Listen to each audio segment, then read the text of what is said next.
Hey guys, this is Jason. I'm reviewing Havoc, directed by Gareth Evans and stars Tom Hardy, Timothy Olyphant, and Forrest Whitaker. And it's about Hardy as a cop who has to find the son of a politician played by Forrest Whitaker who is framed by murder after a failed drug deal. And while he's doing that, he learns more about the corruption that's happening in the city that he's living in, while also having to learn how to overcome his dark past. Gareth Evans is known for directing movies like The Raid 1 and 2, and they are two of some of the best action movies from the 2010 decade. They have some of the best well-shot and choreographed fight scenes where you see everything happening, and they are very, very brutal. If you are a fan of action sequences, but if you haven't seen The Raid 1 and 2 yet, please watch those. They are awesome. And that was one of the reasons why I was excited to watch this film. Plus, I'm also a fan of Tom Hardy. I loved him in almost every film he's in, like Bronson, The Dark Knight Rises, Mad Max Fury Road. And this film definitely has some really well shot action sequences in the second half when you see all of that happen on screen. Now, there is some shaky cam which could bother some audience members, but with this film, I think it works because it makes you feel like you're in the moment. Like, there's this one nightclub scene that happens where a lot of like fighting and blood is happening on screen, and you see all of that shaky cam happen, but you still see the action happening, which makes the action feel more gritty and very bloody, where it doesn't shy away from any of that. Like when someone dies or gets shot in the face, you see a lot of that happen, and it's very gritty. Now, if you still don't like seeing shaky cam in movies or handheld cam because it gives you motion sickness, you might not have a fun experience with this film, because there were times where I did get some motion sickness from the shaky cam, because it does happen a lot where they're just shaking the camera in every scene, making me feel nauseous at times, which makes the shaky cam feel distracting. It was fine when they would use it in some of the action sequences, but it uses it way too much in the second half. Tom Hardy does a good job as his character, and his character has a very dark past where he's done something that he's regretted doing for a long time, and it ruined his life for a while, where he doesn't really spend a lot of time with his family after that. And when he's supposed to find Forrest Whitaker's son and prove that he's innocent, that's supposed to be a way to redeem himself and go after the guys that gave him that dark past. And he does have some over-the-top lines in this film, which are fine for me, because he's one of those actors that owns over-the-top acting and makes it work. And those are the positives I found in this film.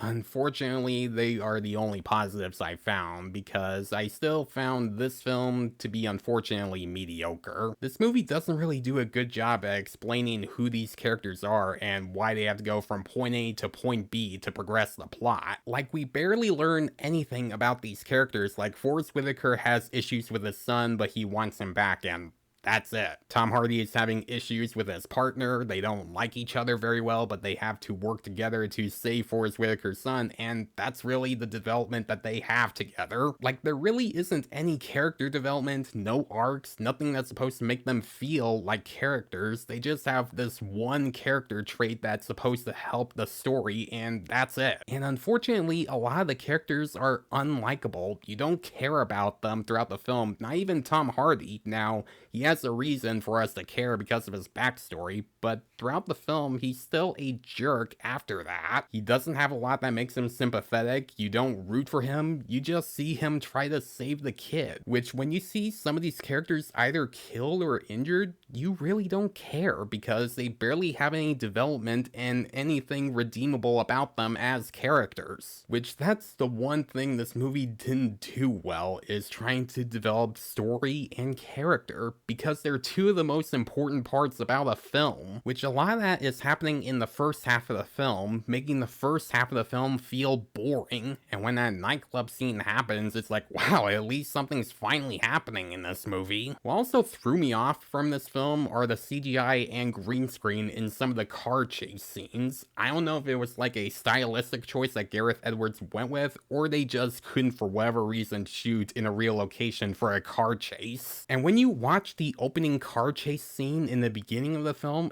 it really looks like it came out of a PlayStation 2 game from the early 2000s. It is that bad. And now for the third act, which no spoilers of course, but there are some twists and turns that happen in the third act that really felt out of left field, because there really aren't like any hints to those twists throughout the film, so they just feel like they are just randomly there just because. And of course there's this other big shootout in the finale that can be really hard to see, and that's when the shaky cam becomes a real problem, where yes, it's very chaotic and it makes sense for why this movie is called Havoc, but if you're doing that so much, you're making it hard for the audience to see what's going on. Honestly, I wanted to like this movie. I wanted to say that this was an awesome action film, and there is some awesome action for sure, and a good performance from Tom Hardy, but the story and the characters just weren't all that interesting, and there were still some badly filmed action sequences where the shaky cam can go too far, making the audience feel like they're getting motion sickness from what they're seeing and being confused on what's happening on screen. If you want to watch a good action film with brutal action and some character development and good stories, then just stick with the Raid films. Those have much better characters and stories than this film. Even though this movie didn't turn out to be terrible, but it still wasn't a very good movie either. I'm gonna give Havoc a C. So guys, if you have seen Havoc, what do you think about it? Do you think it's a great action film, or do you think that this is one of the worst action movies you have seen? Let me know in the comments below. And as always, if you like this video, then please leave a like and subscribe to my channel so you don't miss a thing, because it helps my channel grow. Hit the notification bell so you know what other videos I'm posting. Follow me on Facebook and Instagram. Thanks for watching guys, and I'll see you in the next one.